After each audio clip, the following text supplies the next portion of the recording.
Accounting in today's business is not just about crunching the number.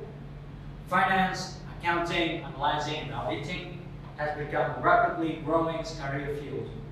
Here at VNU-IS, we have two programs in this field. First of all is auditing, analyzing, accounting program, degree awarded by Vietnam National University, Hanoi International School. Secondly is finance and accounting, degree awarded by the University of East London.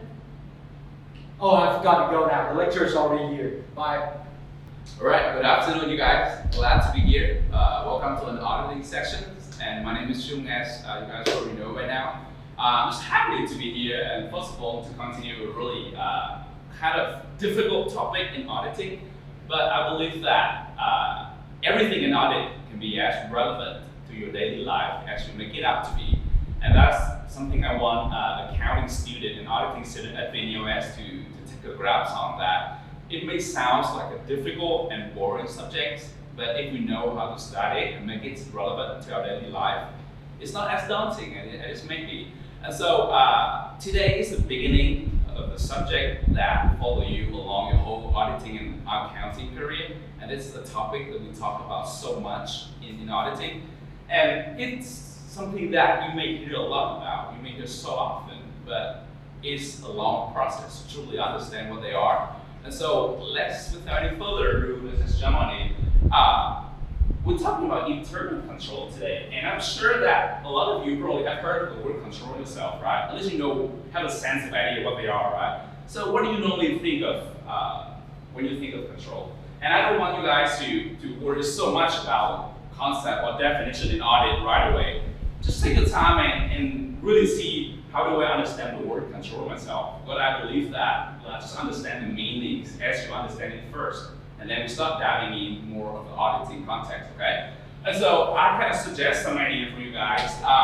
Normally we think of control, we think of have power or have authority and to make something go according to our way, right? The objective, normally in a business, we can summarize them into three things. If you look at this, it might sound really accounting-y and auditing-y, but just understand them as really the nature of what they are. The reliability of financial report, just pretty much making sure information are being delivered or being reported correctly. But then on a daily life of business, there's so many information, so many exchanges, so many decisions are being made, and you have to report everything that's going on to other people, right? And so it's important that we have correct information going around within the company and even outside.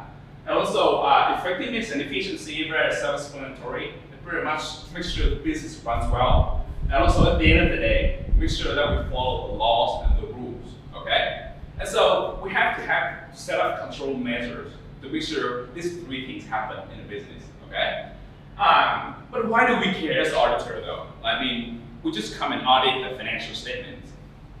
The reason why we care is that the nature of the audit job is we want to make sure that financial statements are correct.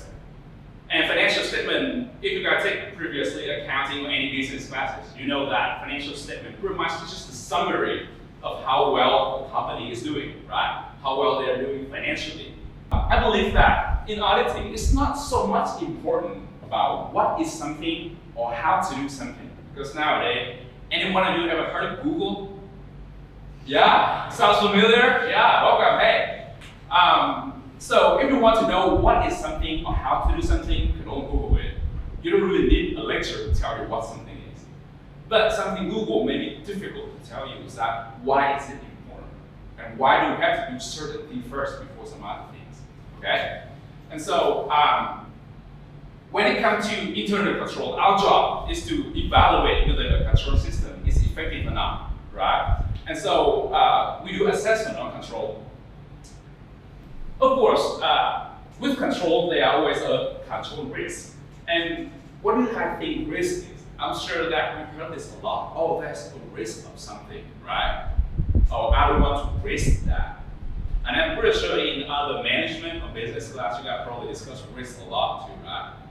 So I'm not asking for the academic definitions, but from a personal viewpoint, I would say risk is something negative that may or have a chance to happen in the future. So just think of it as simple as that. So at the end of the day, we have the control risk, where the control might not be working, or where an activities that doesn't have a control to prevent any bad thing from happening. So we have that control risk, okay? As an auditor, because as we mentioned, the control are something, the process that implemented by the management of the company, right? And so as auditors, we are not the one who design them, we're not the one who set them up. We just come and assess how effective they are to see what the control risks are. And one of the things I think that would make it so much easier, and there's some terminology in audit that we use the phrase, what could go wrong? Because at the end of the day, risks are what? Risks are negative things that may happen in the future. So when we want to create a control to prevent the people from stealing, we have to ask, okay, when we open a supermarket, what could go wrong?